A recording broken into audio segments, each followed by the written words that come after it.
बिस्मिल्लाहिर्रहमानिर्रहीम। अस्सलामुअलैकुम dear students. प्यारे बच्चों, आज के लेक्चर में मैं आप तमाम को खुशामदीद कहता हूँ।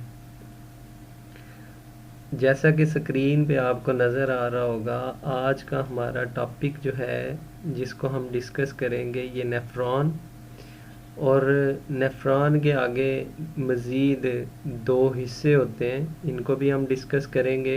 जिसमें पहला हिस्सा रीनल कार्पिसल होता है और दूसरा हिस्सा रीनल ट्यूब्यूल होता है।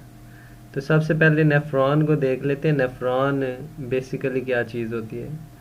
बुनियादी तौर पर नेफ्रॉन जो है ये गुर्दे का फंक्शनल यूनिट होता है, जिस हिस्से में ये गुर्दा जो है वो अपना काम सर अंजाम देता है, ये नेफ्रॉन होता है। Nephron are the functional unit of the kidney. Nephron जो है ये किडनी के फंक्शनल यूनिट हैं। They are the tubule where urine is formed. ये वो ट्यूब्यूल होते हैं जहाँ पे यूरिन यानी कि पेशाब जो है ये बनता है। There are over 1 million nephron in each kidney. तकरीबन 10 लाख नेफ्रॉन एक किडनी के अंदर मौजूद होते हैं।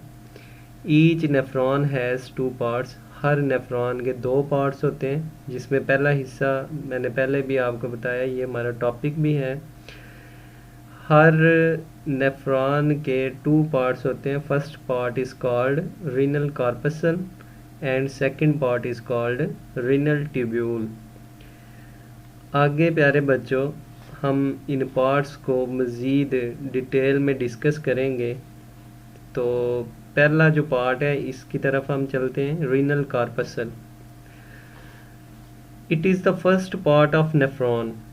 नेफ्रॉन का ये पहला हिस्सा होता है। इट कंसिस्ट ऑफ 2 स्ट्रक्चर्स, और ये मज़ीद 2 साख्तों पर मुश्तमिल होता है। ये 2 साख्तों से मिलकर बनता है। और वो 2 साख्तें कौन कौन सी होती हैं? Number 1 glomerulus, number 2 Bowman's capsule. ये 2 साख्तें होती हैं जिनसे नेफ्रॉन का ये रीनल कार्पसल हिस्सा जो है ये बनता है। अब ये जो 2 साख्तें हैं ये आगे क्या चीज़ है और ये किस तरह से बनती हैं, तो पहले हम देखते हैं glomerulus. Glomerulus is a tuft of blood capillaries formed by the division and subdivision of small arteries and veins. Glomerulus जो है ये बेसिकली खून की कैपिलरीज का एक गुच्छा होता है जो छोटी खून की आर्टरीज और वेन्स की तकसीम दर तकसीम, ये वेन्स और आर्टरीज जब मज़ीद इनको सब डिवाइड किया जाता है तो उससे ये हिस्सा बनता है।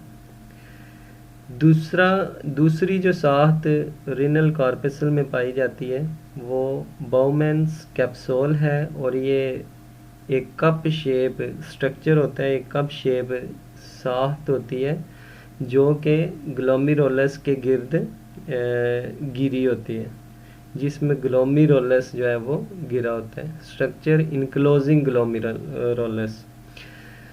अब हम नेफ्रॉन के दूसरे हिस्से की तरफ चलते हैं। तो नेफ्रॉन का दूसरा हिस्सा रीनल ट्यूब्यूल। रीनल ट्यूब्यूल जो है, this part of nephron starts after Bowman's capsule. Bowman's capsule के बाद ये हिस्सा स्टार्ट होता है, शुरू होता है। The first coiled part of renal tubule is called proximal tubule. जो रीनल ट्यूब्यूल का पहला हिस्सा जो कि कॉइल नुमा होता है, इसको हम कहते हैं proximal tubule. The next part is U shaped. दूसरा हिस्सा इसका यू शेप्ड होता है and is called loop of Henle, और इसको हम क्या कहते हैं? Loop of Henle. और इसका जो आखिरी हिस्सा होता है ये भी कॉइल नुमा होता है और इसको हम कहते हैं distal tubule. The next part is the last part of the renal tubule is again coiled and is called distal tubule। जो आखिरी हिस्सा होता है नेफ्रॉन का, renal tubule का, इसको ये भी कॉइड की तरह होता है और इसको हम क्या कहते हैं, distal tubule. The distal tubules of many nephrons open in a collecting duct। बहुत सारे नेफ्रॉन के जो डिस्टल ट्यूब्यूल होते हैं ये एक कलेक्टिंग डक्ट में खुलते हैं। Many collecting duct join and drain into renal pelvis।